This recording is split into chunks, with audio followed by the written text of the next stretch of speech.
Bonjour et bienvenue dans la quotidienne de School TV, l'émission qui vous raconte l'éducation au quotidien. Au sommaire aujourd'hui, peut-on prescrire une méthode d'enseignement comme on prescrit un traitement médical?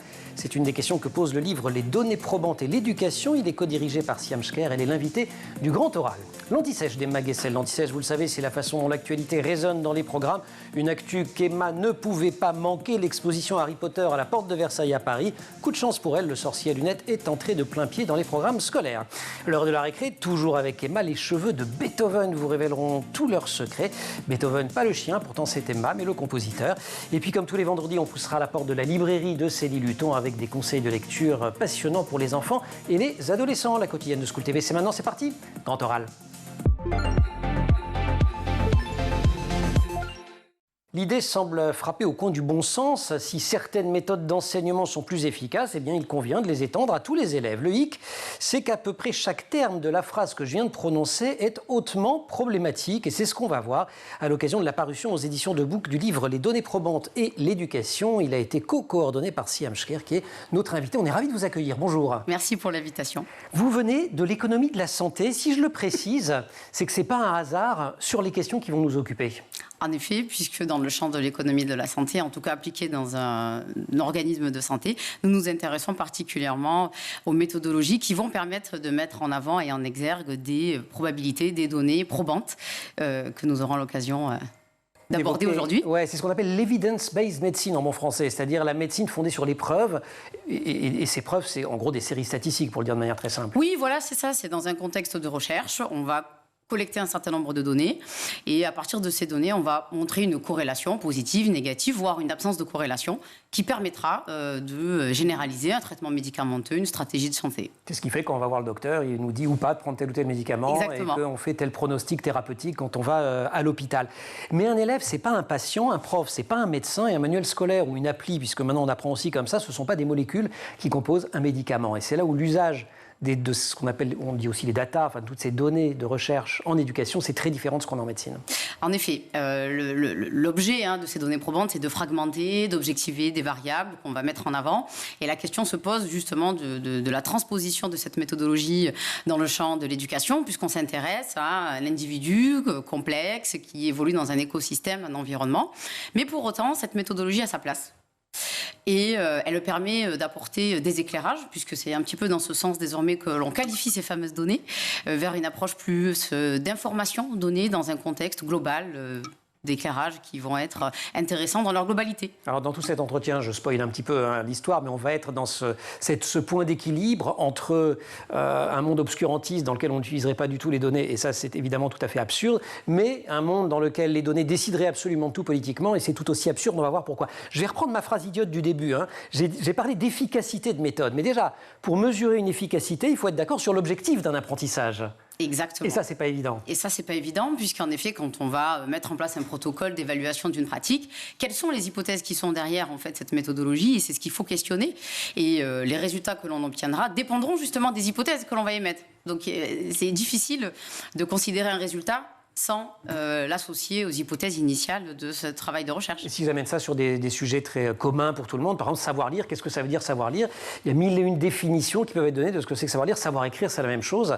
Et donc, selon la définition qu'on donne, les résultats seront différents. Ensuite, il faut collecter ces fameuses données sur l'efficacité. Quand on fait de la médecine, on utilise des placebos, des groupes tests. On fait un peu pareil, on essaye de faire pareil en éducation. C'est ce qu'on appelle les études randomisées, qui sont censées être les plus sérieuses. Dites, comment ça marche? Alors, dans cette approche expérimentale, on va considérer différents groupes. Et il y aura le fameux groupe que vous dites placebo, qu'on appelle groupe contrôle, dans lequel il n'y a pas cette stratégie, cette pratique pédagogique qu'on va chercher à évaluer. Et dans l'autre groupe dit expérimental, nous allons justement mettre en place cette pratique que l'on cherche à évaluer. La notion de randomisation vient du coup de l'anglais, qui veut dire que je vais attribuer aléatoirement l'appartenance d'un groupe au groupe contrôle ou au groupe expérimental. Et cette randomisation permet statistiquement d'obtenir les données les plus robustes, puisque justement, il n'y a pas les biais de sélection dans lesquels je vais attribuer, en sachant tel groupe ou tel enseignant dans tel groupe d'évaluation. Et ça se développe, mais les plus forts là-dessus, c'est les anglo-saxons. C'est pas un hasard, parce qu'en fait, tout ce dont on parle depuis quelques minutes, c'est venu des États-Unis, d'Angleterre. Exactement, c'est-à-dire que le monde anglo-saxon, en effet, a développé ces pratiques plutôt dans les années 90, où on était dans une recherche d'indicateurs, notamment dans un contexte du développement du New Public Management. Nouveau management public, c'est les années Tony Blair, pour le dire de manière très simple. Exactement, et dans cette recherche d'indicateurs, les données probantes avaient toute leur place. Voilà. Et ça arrive en France depuis peu. Et ça permet du coup d'obtenir des éclairages qui sont nouveaux, mais en effet l'origine provient bien du monde anglo-saxon. Alors il y a eu une époque que moi j'ai connue il y a 30 ans, vous êtes trop jeune, où on regardait assez peu les données sur l'éducation. Ça a été l'émergence de la direction de l'évaluation et de la prospective au ministère. On commençait tout juste à le faire, mais c'était balbutiant. Et il y a quelques années, carrément création d'un conseil scientifique par un ministre de l'Éducation nationale. On est passé du tout au tout. Est-ce qu'on est allé trop loin ? Est-ce qu'on est allé trop loin ? Je ne sais pas, je ne saurais pas vous dire, mais en tout cas, l'usage... On est allé très loin, on va dire. On est allé loin, est allé loin. Le fait, en tout cas, de les mettre en exergue, ça c'est un point qui est important. La problématique, c'est plutôt au niveau de leur usage et plutôt des mésusages en fait, de ces données que parfois on considère, hélas, comme étant la solution unique. Et c'est sur cet aspect-là qu'il faut justement travailler. Et c'est la différence entre données probantes et données éclairantes. En fait, tout votre argument, c'est de dire qu'il faut considérer ça dans un ensemble de connaissances qu'on peut avoir sur le fonctionnement du système dans une société du savoir en perpétuelle mutation, la recherche translationnelle, c'est-à-dire le passage de la recherche vers la pratique, du laboratoire vers la classe, eh bien c'est une clé de la réussite de l'intégration des nouvelles pratiques. Je viens de citer un extrait de votre livre. On en parle, si vous voulez bien, de cet aspect-là, mais juste après l'anti-sèche. Emma Guessel.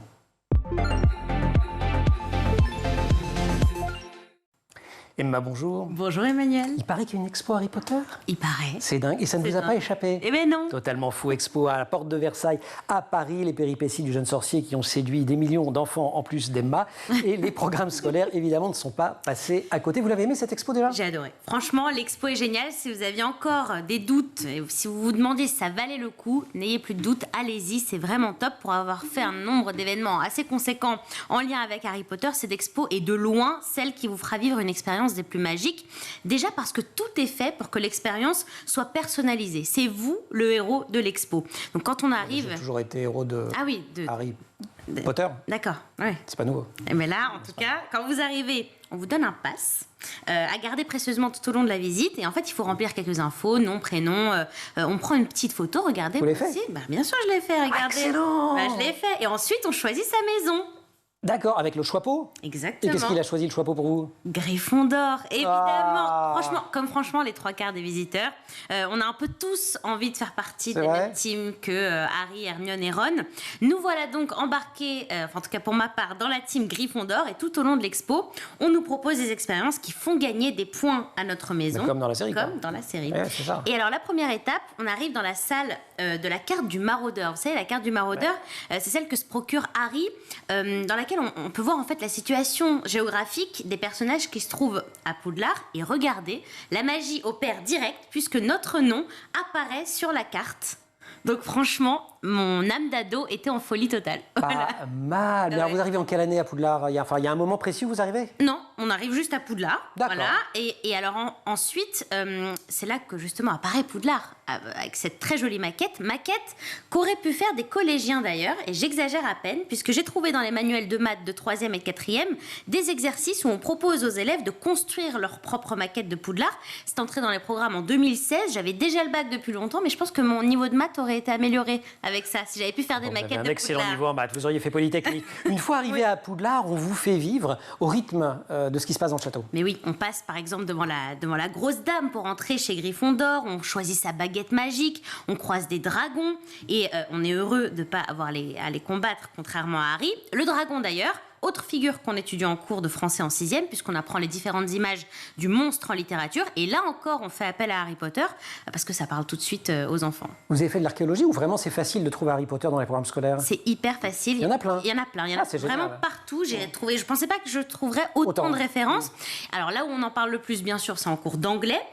Dans certains manuels scolaires, d'ailleurs, Harry Potter, c'est le premier chapitre qu'on étudie en classe de 6e, qui s'appelle School Again, où il s'agit notamment de comparer l'entrée en 6e 6e à l'entrée en Poudlard, avec une nouvelle école, de nouveaux codes, de nouveaux amis, etc. Donc encore une fois, ça parle beaucoup à des jeunes enfants. Et c'est ça que nous fait vivre cette expo, l'ambiance de Poudlard, l'expérience de la communauté de sorciers à Poudlard. On peut se faufiler dans la chambre d'Harry, par exemple, chez les Dursley. On peut s'asseoir au bureau de la vilaine Dolores Ombrage. On peut jouer au Quidditch. C'était dingue. Non mais oui, mais attendez, mais on peut lancer le soifle. Vous avez de la chance qu'il n'y ait pas un balai dans le coin, là, je ne demande pas une démo. On peut même tester le balai. Non, franchement, c'est dingue. Extraordinairement. Donc, destiné à un public de jeunes adultes comme vous. Voilà, ou quand même, c'est plus pour les enfants, mais franchement, les adultes se prêtent au jeu sans souci. Et surtout qu'il n'y a pas que ça, il y a beaucoup d'anecdotes de tournage. On peut voir les différentes étapes de confection des costumes, les regarder en détail, comprendre comment ils ont été conçus. Il y a vraiment plusieurs niveaux de visite, si on peut dire, donc c'est vraiment très chouette. Et vous avez goûté de la bière au beurre? Alors, pas de la bière au beurre. En revanche, je suis passée devant la petite cafétéria de l'expo où on peut notamment se commander cette boisson. Regardez, elle fume et elle est verte. Donc, ça ressemble à du polynectar, sauf que ça vous change pas d'apparence. Enfin, regardez, je suis là, donc tout va bien. Et c'est super bon, contrairement au polynectar. D'accord. C'est pas dingue, le polynectar. Là, c'était top. Donc, bref. Allez voir cette expo, une top très Porte de légère Versailles. publicité pour cette exposition Harry Potter. Elle est vraiment bien. Aucun. Alors, la neutralité, la pondération, c'est ce qui nous caractérise. Bien sûr. Merci beaucoup d'avoir visité cette expo et c'est super que ce soit dans les programmes. Grand oral, Siam Shker.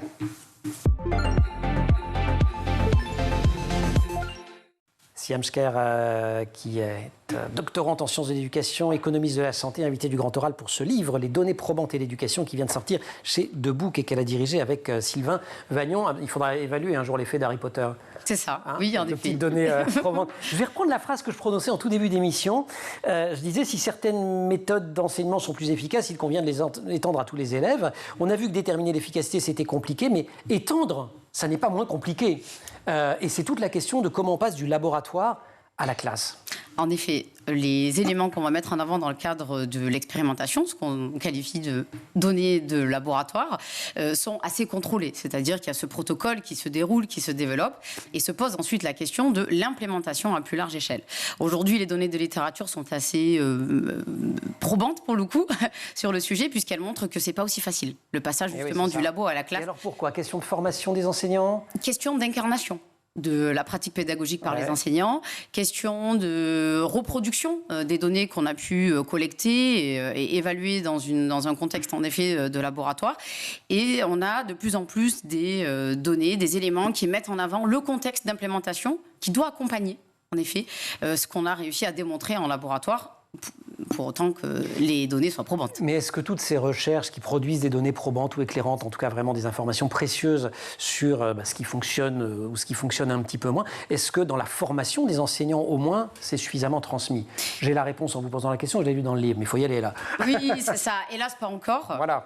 Mais par contre, c'est quelque chose qui devrait être amené à se développer pour pouvoir justement permettre en fait aux enseignants de pouvoir lire, interpréter, comment dirais-je, s'approprier en effet ces données de recherche qui, pour le moment, sont assez lointaines au regard de leur formation. Et le résultat, vous l'écrivez aussi, c'est que finalement, une partie du métier d'enseignant, c'est de procéder par essai-erreur.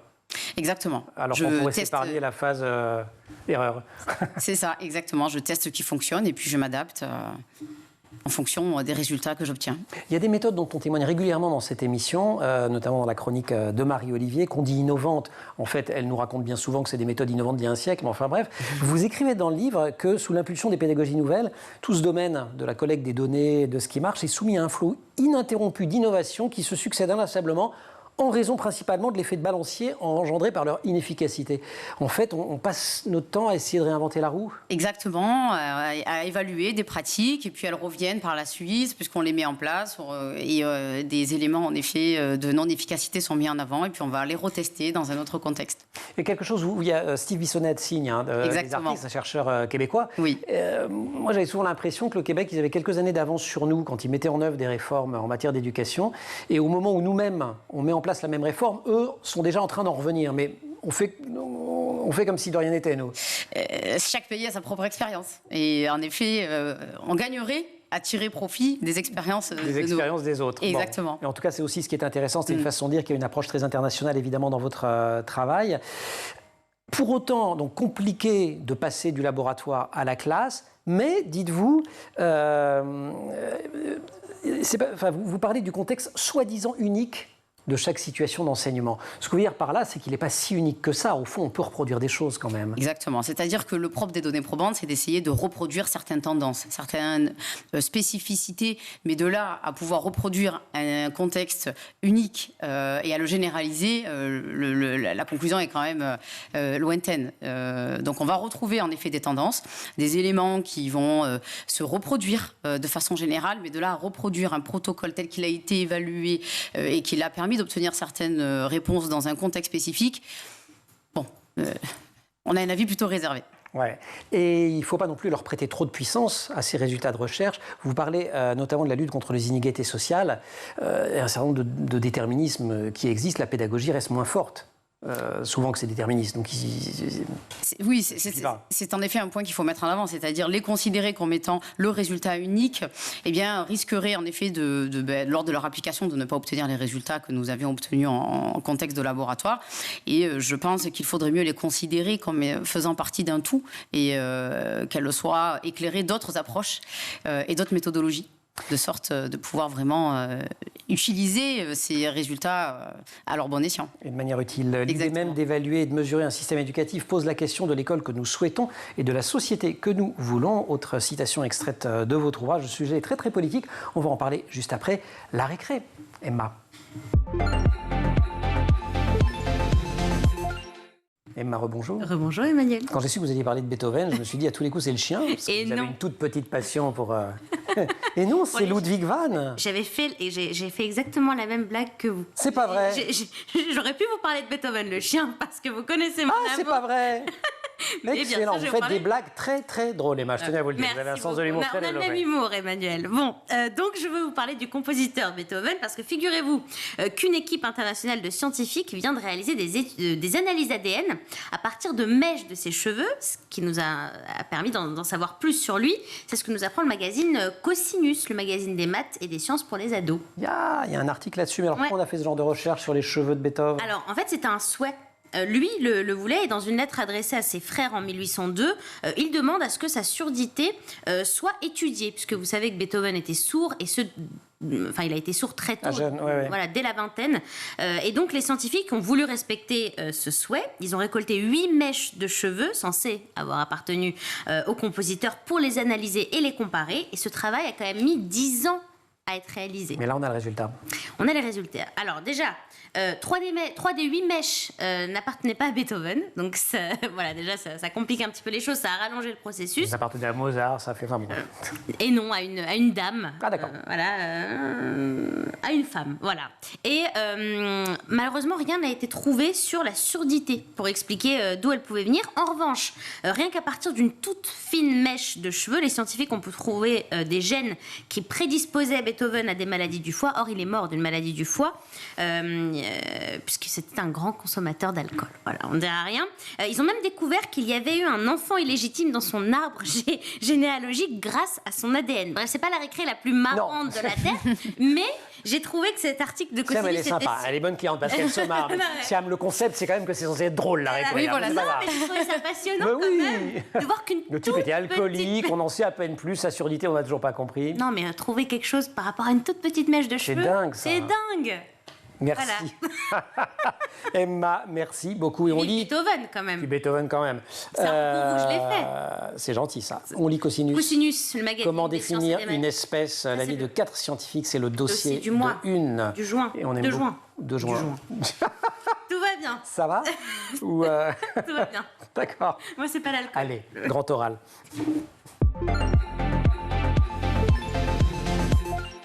Un des non-dits du débat, c'est qu'il est très politique. Je cite, l'idée même d'évaluer et de mesurer un système éducatif pose la question de l'école que nous souhaitons et de la société que nous voulons. Citation que je faisais juste avant cette récré, extrêmement distrayante d'Emma. Vous posez la question dans le livre, est-ce que l'evidence-based education, donc cette éducation fondée sur les preuves, n'a pas tout à gagner à rester une recherche scientifique et non un discours de réforme éducative? Et finalement, en posant la question, vous y répondez déjà. Oui, en effet, puisque évoquer les données probantes, il y a l'utilisation de ce concept dans une approche de recherche, mais il y a aussi l'usage et l'utilisation de ces données probantes à des fins d'élicitation, de prise de décision, de politique éducative. Et dans ce second contexte... c'est un peu compliqué. Sachant que les chercheurs ne s'y laissent pas prendre non plus, parce que je citais le Conseil scientifique de l'éducation nationale, quand on lit les rapports, ils ne disent pas il faut faire ci, il faut faire ça. Ils disent nous, on a compris ci ou ça. Exactement. Ils émettent des recommandations. Voilà. Après, c'est le politique qui décide de la valeur qu'il a. C'est ça. Et la façon dont ils sont appliqués auprès des enseignants et dans les salles de classe, c'est là où peut-être il y a quelque chose à revoir et à réévaluer. Et c'est en ce sens que peut-être l'approche fondée sur l'evidence-based education devrait peut-être rester focalisée dans un contexte de recherche pour éviter qu'elle soit en effet utilisée comme la solution unique. Il y a des chercheurs d'ailleurs qui avaient refusé d'entrer dans ce conseil scientifique. Je me souviens, on en a accueilli quelques-uns ici de l'université Paris-Descartes en disant le risque justement est trop grand que ce soit instrumentalisé politiquement. Il y en a d'autres des risques. Alors il y en a un dont on parle beaucoup, notamment aux États-Unis, mais pas seulement. On en parle également en Suède ces derniers temps, je crois. C'est ce qu'on appelle le teach to test, c'est-à-dire que on sait qu'il va y avoir des tests. Exactement. Et si ces tests ont une conséquence sur le financement des écoles, sur la notation des enseignants, etc., tout l'enseignement va être centré pour réussir le test. Et on se fiche du reste. Exactement. Tout au long de l'année, on va préparer nos élèves à pouvoir répondre au mieux à ces tests sur lesquels beaucoup de choses vont être décidées. Voilà. Et ça, c'est un risque qui est majeur, en effet. Il y a un autre risque, c'est la transformation de l'élève en consommateur. Et également aussi, puisqu'en effet, face à toutes ces pratiques qui sont foisonnantes et évaluées, on aura tendance à tout tester, tout mettre en place. Et ce risque est également à considérer, oui. Alors du côté des bénéfices, il y a aussi des choses qu'on croit savoir. Vous citez, alors je ne crois pas que ce soit dans un de vos articles, mais je suis sûr que vous avez appris le bouquin par cœur, je ne veux pas vous piéger, donc j'ai des notes quand même. Scratch, vous vous souvenez de l'exemple de Scratch? C'est ce logiciel de programmation dont plein de profs disaient « Ah, c'est génial, grâce à Scratch, comme les élèves apprennent à coder, ils sont meilleurs en maths. » Ça a été évalué par une équipe de recherche, et non, en fait, ils ne sont pas meilleurs en maths. Donc, quand même, là où il faut absolument continuer à faire de la recherche, c'est que les biais cognitifs, les biais de confirmation, au fond, tous ces biais qui compliquent la vie aux élèves quand ils apprennent, ils compliquent la vie des enseignants aussi quand ils enseignent. Exactement. Alors, il y a peut-être un outil pour essayer de sortir des résultats et de leur contraire. C'est cette fameuse pyramide de la preuve dans laquelle, en effet, on va structurer les résultats de la recherche. De la preuve, alors ? C'est une façon de classer, de hiérarchiser les résultats de la preuve, pas les méthodologies, mais en les classant ainsi, en fonction du contexte dans lequel on va collecter les données, le résultat va être plus ou moins solide. C'est-à-dire qu'on a parlé tout à l'heure d'essais contrôlés randomisés. Bon, il est quasiment au top de cette fameuse pyramide. Au-dessus des essais contrôlés randomisés qui sont une évaluation unique, nous allons avoir ce qu'on appelle les méta-analyses et les revues de littérature qui, elles, vont faire la synthèse de très nombreux travaux de recherche qui vont, pour le coup, permettre d'établir une tendance. Ça, c'est un peu ce que faisaient les conférences de consensus. Par exemple, UNESCO, par exemple, voilà, où on allait regarder plein de... C'est ça. Et on a le sentiment qu'avec une synthèse de l'ensemble des travaux de recherche, on peut avoir plus de garanties de suivre des résultats de la recherche plutôt qu'en se basant sur une unique étude qui peut-être dans un autre contexte montrera des résultats tout à fait différents. Donc ça, c'est ce qu'on appelle la pyramide de la preuve. Il y en a des exemples dans le bouquin, j'en ai retrouvé un, où on part en effet sur le socle des simples témoignages, pour aller ensuite jusque tout en haut à ces fameuses méta-analyses. Et puis il y a différentes étapes qui permettent d'établir des faits. Vous proposez en regard une pyramide des acteurs. Exactement. L'idée serait d'intégrer en effet l'acteur dans cette pyramide. Donc l'acteur, c'est les enseignants. Exactement, celui qui va recevoir la pratique. Ouais. À partir de certains travaux qu'on a menés, qui évaluent certaines pratiques pédagogiques, on s'est rendu compte à quel point l'incarnation par l'enseignant de la pratique était un élément déterminant. Et l'idée, c'est de réviser. Et c'est là où ça devient compliqué quand même de diffuser. C'est ça, oui, puisque en effet, s'il y a une nécessité d'incarnation et d'adaptation à l'enseignant, ça complexifie la généralisation d'une pratique qui a été démontrée dans le cadre d'un laboratoire. Mais c'est là où c'est intéressant. C'est intéressant puisqu'il est nécessaire d'adapter ces résultats au regard de chacun des enseignants qui va s'approprier la pratique et qui fera qu'il y a différentes façons adaptatives de ce que nous aurons trouvé en contexte de laboratoire. Et là, patate chaude, c'est le travail des formateurs d'enseignants. Exactement. De l'inspection générale, c'est plus votre boulot de chercheuse que de le faire. Quoique vous êtes enseignante aussi. Oui, également. Et on passe en effet, dans le cadre de toutes nos interventions, à tester des nouvelles pratiques, ça marche pas, peut-être qu'une année ça fonctionne, l'année d'après ça fonctionne pas, donc je pense qu'en effet... Vous, le fait de commencer des recherches en sciences de l'éduc après avoir fait économie de la santé, ça a changé votre façon d'enseigner ? Je les ai vus avec un autre regard, peut-être avec plus de mon côté chercheur, pour voir, tiens, là ça fonctionne, ça pourrait être intéressant de voir si cela fonctionne sur un autre groupe d'élèves, puisque parfois d'une année sur l'autre, ça fonctionne pas aussi bien. Et ça montre qu'il y a aussi le groupe qui entre en compte. Les dynamiques de groupe. Et oui. L'effet classe. C'est ça. Il y a plein d'effets, l'effet classe, l'effet établissement, l'effet chef d'établissement. Siam Shker, merci beaucoup. Vous restez avec nous. On va pousser les portes de la librairie de Célie Luton. Ça, la lecture, c'est encore un sujet qui est beaucoup évalué, lecture et écriture. Emma, merci beaucoup. Merci. On vous laisse retourner à l'expo Harry Potter. Je suis sûr que... Je retournerai bien. Ouais, c'est ça, on est d'accord. Hein. La librairie Célie Luton.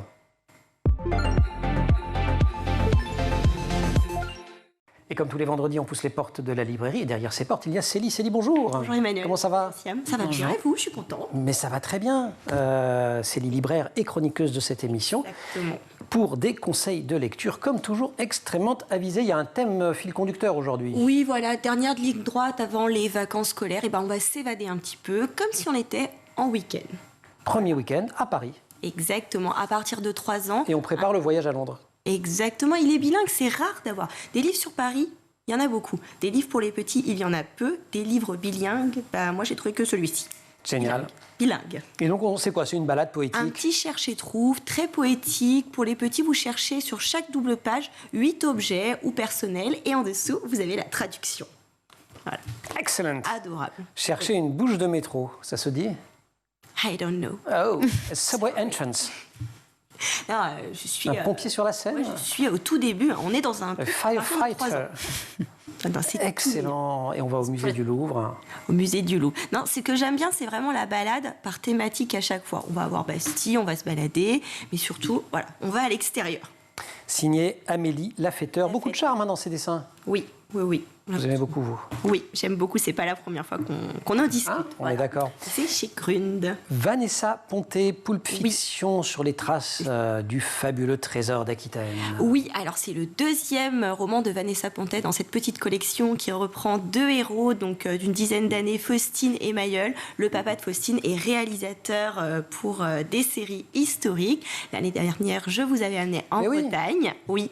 Je pensais que ça serait discret, mais oui. Non, oui, non, ouais, vous adorez ça. Et c'est génial parce que là, Faustine et Mayol, grâce à l'aide du fantôme d'Aliénor d'Aquitaine en personne et de son fils, ils vont essayer... C'est Richard Cœur de Lion. Exactement. Et là, ils vont lutter contre le terrible Jean Santerre. Ya. Suspense et c'est drôle. À partir de 8 ans. Oui, c'est drôle. Oui. Quel âge vous dites? 8 ans. 8 ans. Ah oui. D'accord. 8 ans, mon lecteur, 8 ans. jusqu'à 12 ans sans que ça fasse trop bébé. Ouais, parce Génial. que ça se dévore. Super. Ouais. Oriane Charpentier. Vous avez beaucoup aussi Oriane Charpentier. Oui, on en a déjà parlé. Bon, on est d'accord. On va partir en Bretagne aussi, ça ne vous dérange pas. Souffle au pluriel, roman ado, c'est chez Actes Sud Junior. Oui, alors là, on va aller avec une héroïne. Vous voyez, le roman est plus petit, mais le roman est pour les grands. Vraiment pour les grands. L'héroïne a 15 ans, elle s'appelle Jeanne. Elle part en vacances en Bretagne. Et elle a envie de vivre. Elle a envie de vivre, elle a envie de respirer, de s'évader. On y est. Elle a 15 ans, quoi. Voilà. Et rencontre de vacances, elle rencontre 2 jeunes garçons qui lui proposent une balade au large, au grand large. Exactement. On a envie de respirer juste un peu, puis finalement, on finit. Il y a le père en moi qui... une odyssée, voilà. Et fille 15 ans, balade, garçon... Balade en mer, moi je me méfie surtout des vagues. Et de la météo aussi. Ah ouais, d'accord. Hein. Plus que des garçons. Bah, ils sont pas tous méchants. Ah bon, d'accord. On va pas les cataloguer. Bon, beau roman en tout cas. Oui, que vous recommandez, mais un peu pour les... oui, parce que c'est vraiment une très belle langue. Oui. Super. Ouais. Célie, merci beaucoup pour ces 3 recommandations qui font voyager avant les vacances. Siam, merci beaucoup de nous avoir rejoints sur ce merci de m'avoir plateau. Invité. Je rappelle le titre de l'ouvrage, Les données probantes et l'éducation. C'est chez Debook dans la collection Pédagogie en développement. Debook supérieur, je précise, parce qu'il y a plusieurs branches apparemment dans la maison Debook. Ouvrage que vous avez dirigé avec Sylvain Vagnon. Merci, je vous ai déjà dit merci, Célie. Ou toujours, vous inquiétez pas. Ouais, 3 fois, allez. Merci aussi à toute l'équipe de l'émission, Laurent de mon maquillage. Marine Plantet pour la préparation de l'émission, assistée aujourd'hui en régie par Xavier Terrade. Saïd Mamou pour le son, Alice Pitavi pour la réalisation. Vous restez sur School TV, vous nous retrouvez nous en permanence sur Internet et sur les réseaux sociaux.